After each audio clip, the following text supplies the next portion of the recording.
आत्मीय सज्जनों, देवियों, धर्म प्रेमी भाइयों बहनों, हमने गत वीडियो में गीता कथा में कच्छप अवतार के बारे में जाना था। आज हम गीता कथा में भगवान ने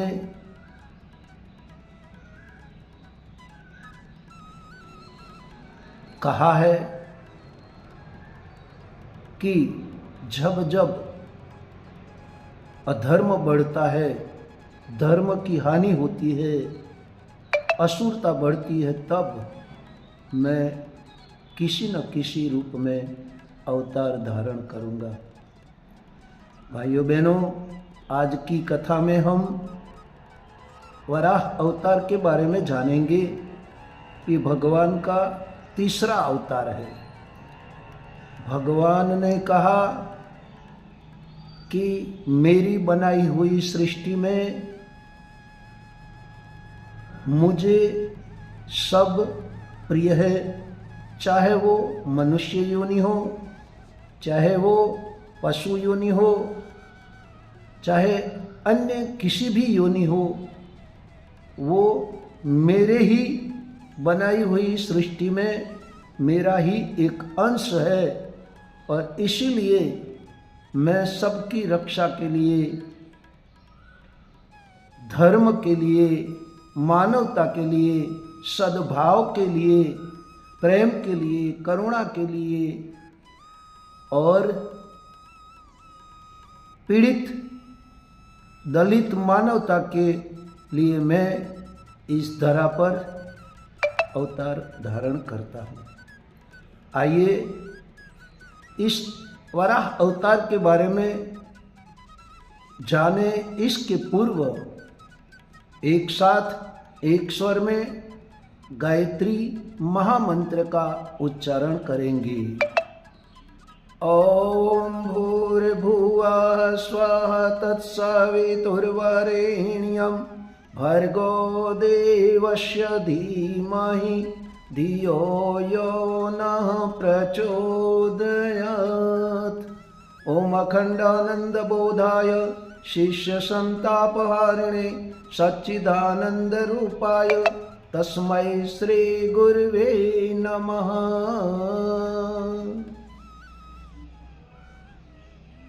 अखिल विश्व गायत्री परिवार की संस्थापक, गायत्री के महान साधक, युग दृष्टा, युग ऋषि, युग मनीषी, वेद मूर्ति, तपोनिष्ठ, परम पूज्य गुरुदेव पंडित श्री राम शर्मा आचार्य जी ने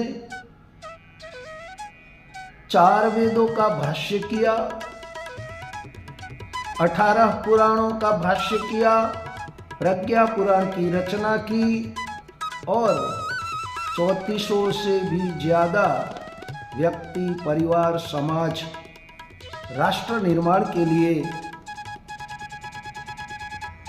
अच्छी किताबें लिखकर साहित्य का लेखन किया और वर्तमान युग की परिस्थितियों को देखकर उन्होंने बताया कि बेटा, समय और परिस्थिति के अनुरूप परमात्मा भगवान अपनी चेतना को अवतार के रूप में इस धरती पर अवतरित होकर मानवता को, संस्कारों को, संस्कृति को, धर्म को और राष्ट्र को बचाते हैं।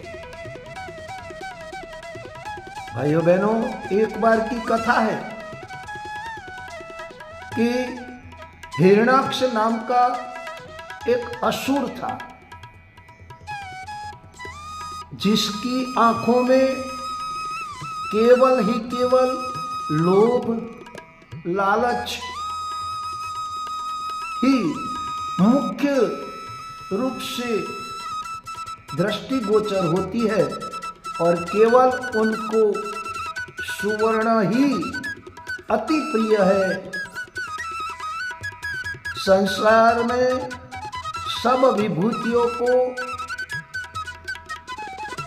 नगण्य गणकर वह अति लालच में प्रेरित होकर धरती को चुरा लेता है। और ये अलंकारिक भाषा है। धरती को चुरा लेने वाला कौन? आज हम सब जानते हैं कि लोभ मोह में, लालच में मानवी इस धरती पर की संपदा को, इस धरती धरा पर हुई ये मानवता की संपत्ति को जब वह चोरा लेता है तब वो धरती का चोर बन जाता है। वर्तमान समय में आज हम देखते हैं कि कई ऐसी घटनाएं घटी हुई है कि ये धरती पर अपना कब्जा जमाने के लिए, अधिकार जमाने के लिए आज भी ऐसे व्यक्तियों की कमी नहीं है। भगवान कहते हैं कि जो धरती की उपयोग में आने वाली वस्तुओं को चुरा लेता है, मानव जीवन की या जीवन यापन में आने वाली हर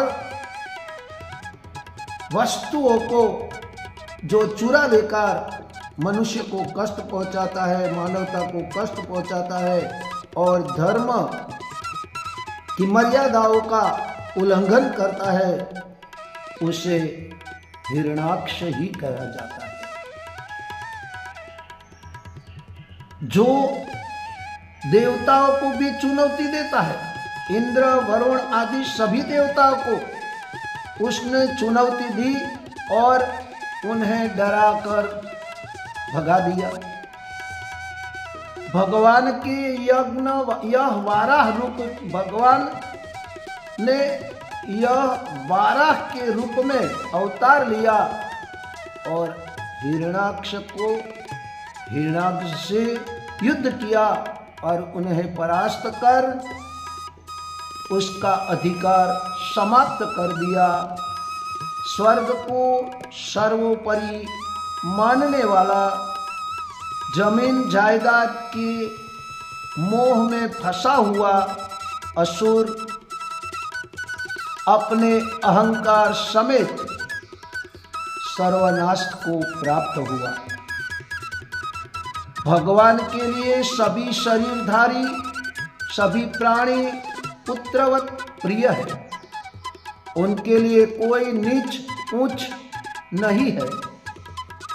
इसीलिए उन्होंने शुकर की योनि में प्रकट होकर यह बताया कि मनुष्य ही नहीं, सभी प्राणी परमात्मा को समान रूप से प्रिय है। अधर्मी का अधर्म का शमन करने के लिए ही भगवान अवतार लेते हैं। अधर्म का और नाश करने के लिए धर्म का अभिवर्धन उन्हें इतना प्रिय है कि इस पुण्य कार्य की पुष्टि का आनंद लेने के लिए स्वयं शरीर धारण कर लेते हैं। वाराह अवतार का इसी प्रयोजन भी यही था। इसीलिए भाइयों बहनों कहा गया है, हिरण्यमयेन पात्रेण सत्याशापीहितं मुखं तत्त्वं पुसन्ना प्रोणो सत्य धर्माय द्रष्टये। सत्य का मुख सुवर्ण रूप ज्योतिर्मय ढकने से ढका हुआ है। संपूर्ण ब्रह्मांड के पोषक परमात्मन उसको तू सत्य धर्म के दर्शन करने के लिए खोल दे, जिससे इस वित्तेषणा सभी आवरण से दूर होकर हम ब्रह्म का रूप देख सके। धर्म और न्याय की रक्षा के लिए संघर्ष करना धर्म का प्रधान चिन्ह है।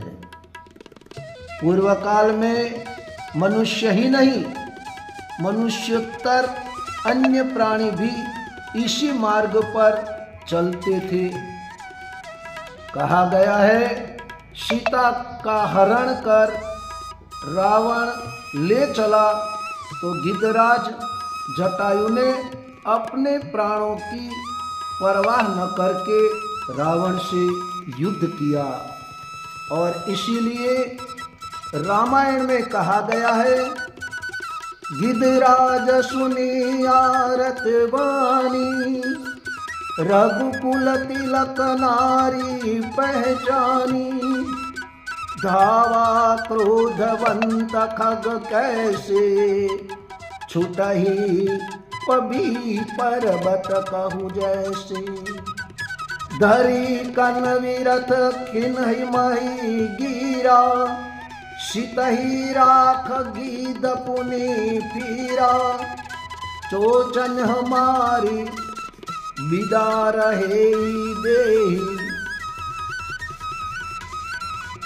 दंड कैक वही मूर्छा तेहि, तब सक्रोध निशिचर खिस खाना,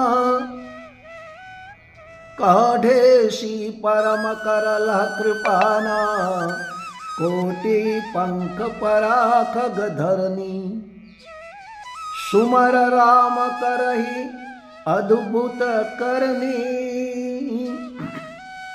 भाइयों बहनों, रामायण में भी ये चौपाई में कहा गया है कि जब रावण सीता माता को लेकर पुष्पक विमान से चल रहा था, तब एक वृद्ध गिद्धराज जटायु ने देखा, और जब सीता माता की करुण पुकार आर्तवाणी सुनी, तब ये पक्षी योनि में गिद्धराज जटायु ने परमात्मा के कार्य के लिए,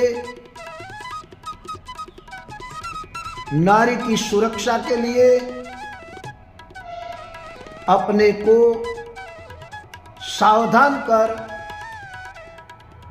गिद्धराज जटायु ने रावण पर हमला कर दिया और उनको अपनी चोंच से घायल कर दिया। तब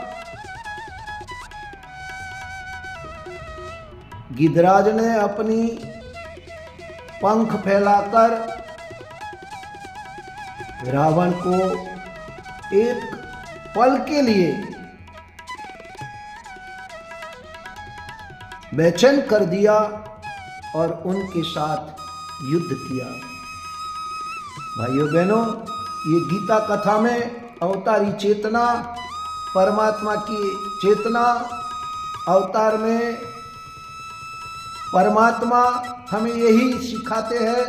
गीता भी यही कर्म योग सिखाती है, भक्ति योग सिखाती है, ज्ञान योग सिखाती है कि हे सृष्टि के प्राणी, हे सृष्टि के मानव जाति, मैंने इस धरती को, मानवता को,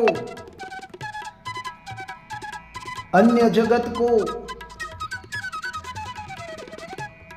धर्ममय शांतिमय जीवन जीने के लिए मैंने रचा है। लेकिन जब इन पर संकट आता है, मानवता दुखी होती है, तभी मैं किसी न किसी रूप में अवतार धारण करता हूँ। भाइयों बहनों, आशा रखता हूँ कि आपको ये वराह अवतार की कथा अवश्य पसंद आई होगी। तो गीता कथा में आने वाले हर अवतारी परंपरा को जानने के लिए आप हमारी चैनल को सब्सक्राइब करें फॉलो करे, लाइक करे, शेयर करे और अपने दोस्तों के स्नेही संबंधियों को भेजकर धर्म की रक्षा करे, संस्कृति की रक्षा करे, मानवता की रक्षा करे और राष्ट्र की रक्षा करे। इसी भाव के साथ राधे राधे, जय श्री कृष्ण, जय श्री कृष्ण।